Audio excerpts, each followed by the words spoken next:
This is Qbert. This is my little game console. Well, it was nice. Now it's all fuzzy. Alright. Qbert. I don't know how many people remember Qbert. But this is part of my childhood.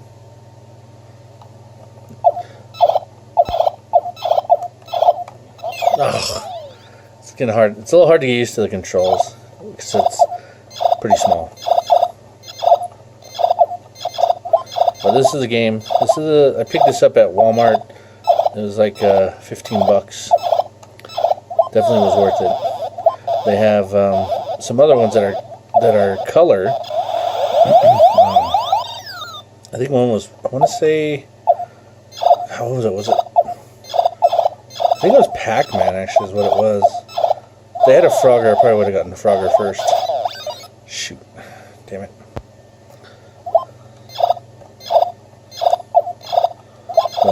And then they have, this one is color, as you can tell. But there's ones that are black, kind of like that green screen, way back when. They have Space Invaders and was it Mystical Man? Actually, that one might have been Pac-Man, but the Space Invaders was really cool. The sounds were very retro, because I do remember, I actually did play that game as a child, or as a teenager, I should say, in a movie theater, the original Space Invaders. If I can get that, I'd love to show that to you. This one's really cool. It sounds... Shoot. I remember playing Qbert, but the sounds were not memorable, except for when he would curse. It's the only thing I remember, so... and he doesn't really curse in this one.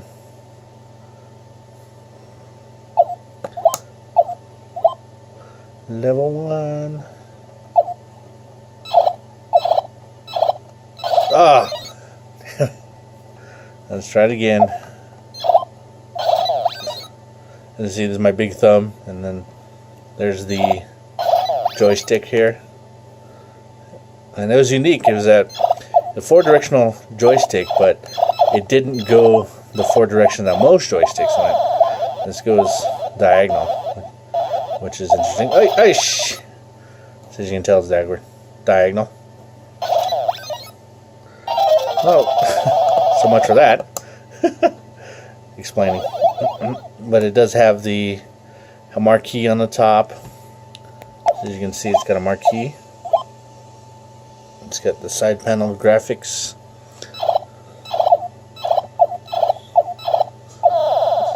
And a lot of this is very similar to the gameplay that was available on Qbert. I'd love to see other games like this come out for this kind of handheld size. Now, they did make a bunch of them called the Coleco. I think it was a Coleco, God damn it, Play and Watch. But it's the same kind of idea, the little cabinets. The graphics weren't quite as good as they are now. These are actually really good. I'm surprised, kind of blown away how good these graphics are. I guess with cell phones it can make quite a difference. Cell phones have a much higher resolution, but just for basic gameplay, this is pretty adequate. One of my fond memories is playing video games in the arcade where I used to live, called the Dancing Wizard. And I don't know if some of my friends remember it, but I used to go there after when I used to go to Wilson Middle School. And then there was, try to remember the name of that pizza place. There used to be a really good pizza place next to it, next to the Dancing Wizard. But it was different. I don't think it was the one they have now, but I could be wrong. I have this cabinet, and I have another one that's a retro machine that has several games on it. None of them were actually arcade classic from back in the day.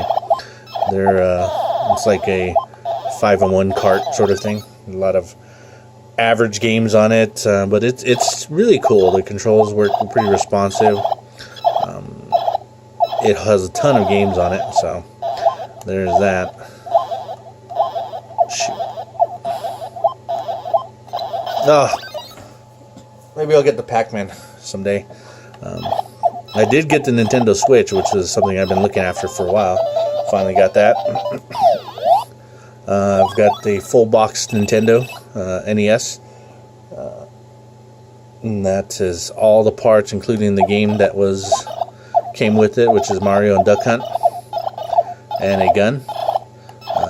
Oh shoot! I'll have to look at the box again. I forgot because at one point Nintendo had, when they released the actual Zapper, the Zapper was gray and kind of white, which because of the laws and things that happened in history, they had to change it and make it red or orange. I'm sorry. And now the Zapper that I have with the system is orange, but I do have the original gray and white Zapper. Shoot, I have it behind my other NES that's not boxed, but that NES has two controllers, the Zapper, and I do have the Mario and Duck Hunt combination. Well, actually, I do have Mario, Duck Hunt, and Track. I can't remember what it's called, but it's the track and field game. It has 3 games in one. And I do have a pad, the NES track and field pad. I do have that. That is not set up because, as you know, most times your dogs and animals would pee on it or make it gross. So it's put away for now. I did have it out one time, kind of like a mat to lie on, but it is still in great condition. It's not disgusting. It's in really good condition. Oh, really good condition. But this is one of the videos I just wanted to show with some of my collection. I'm glad it comes out. It looks really good on this. Looks pretty good. Not too bad. I don't have a really good filming camera, but my cell phones, which I work with, seem to work pretty well. So that's it. I just wanted to share this little nifty little cabinet with you. Let me back out a little. And you see the sides. Those are pretty much the original cabinet graphics, if I'm not mistaken. I know this was for sure. And you got your on and off switch, your volume, turns it off. Speakers are right on the front. Power button, some of the side graphics there. The other side, same thing. Powered by 4 or 3 AA batteries. Got it at Walmart. It's like 14, 15 bucks, pretty easy. Nice little marquee. Alright, thank you so much. Later.